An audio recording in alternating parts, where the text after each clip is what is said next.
Hi, welcome to the Brummets YouTube channel. I'm doing a little series here on the emotional behind the scenes side of running a business. And so far we've talked about making choices as to what is practical, what makes sense, what takes precedence, and the emotional side of that.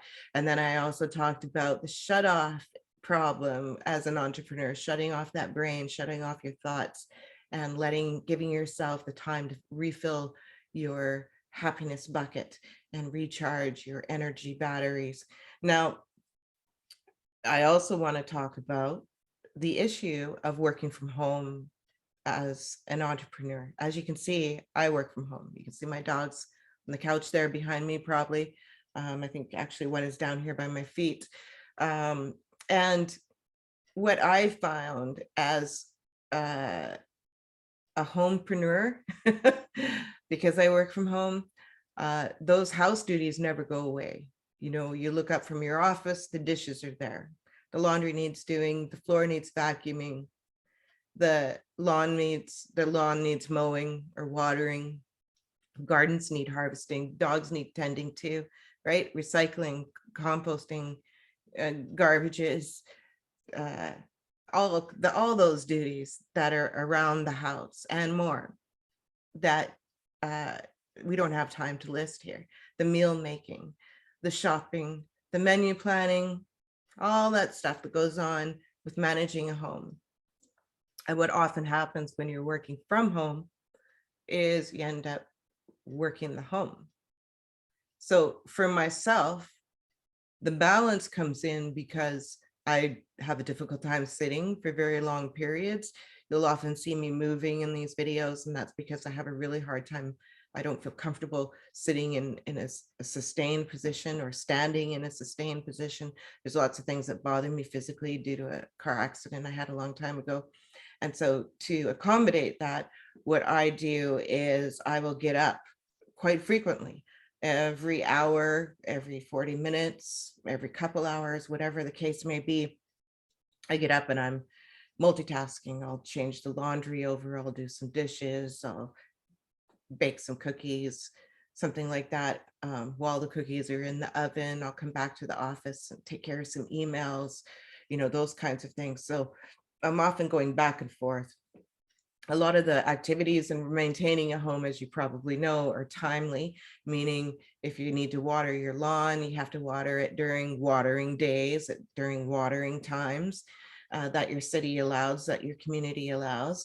And you want to beat the heat and all of that when it comes to the garden and lawn work. So there are certain things, certain seasons that I try to schedule in so that I have that time available for those activities. And another thing I had found for working from home is I had to train the people around me. And I'm still doing this, believe it or not, 2.5 decades of being in business. And I'm still training people to not just drop by because they know that you are home.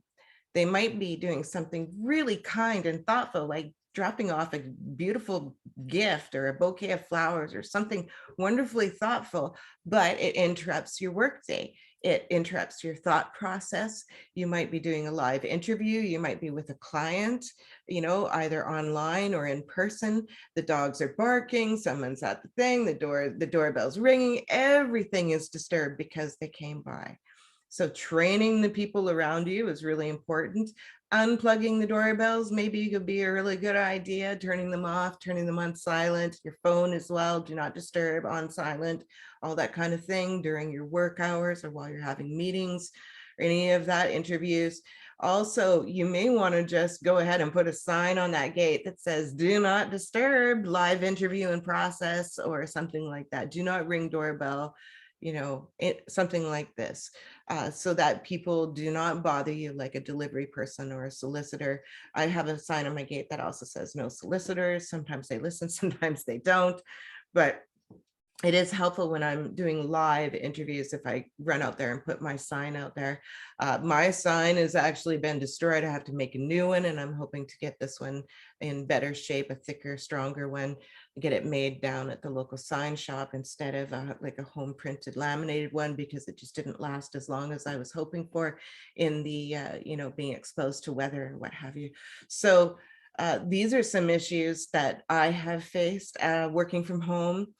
Now, I don't mind multitasking. Like, I don't mind, having the bread rising or baking or cookies going or laundry going while I'm working in the office for the most part. It gives me a chance to get up, take a break, think about what I was just writing or doing, contemplate the email, the communication I was having while I'm doing these mundane chores, and then I come back. It gives me a chance to get up and out of the, out of the sitting position, stretch out, relax my body, my bones, because I think a person might tend to get too focused and not get up for a long extended period of time. So I think in my situation, it's actually a bonus that I have to get up, because then I'm able to multitask all of these different things, and I'm able to get so much more done than, say, trying to select an expected section of time, and that's the time that I'm working and no other time. So I try to be a little bit flexible that way. Of course, appointments, interviews, dates, schedules that are already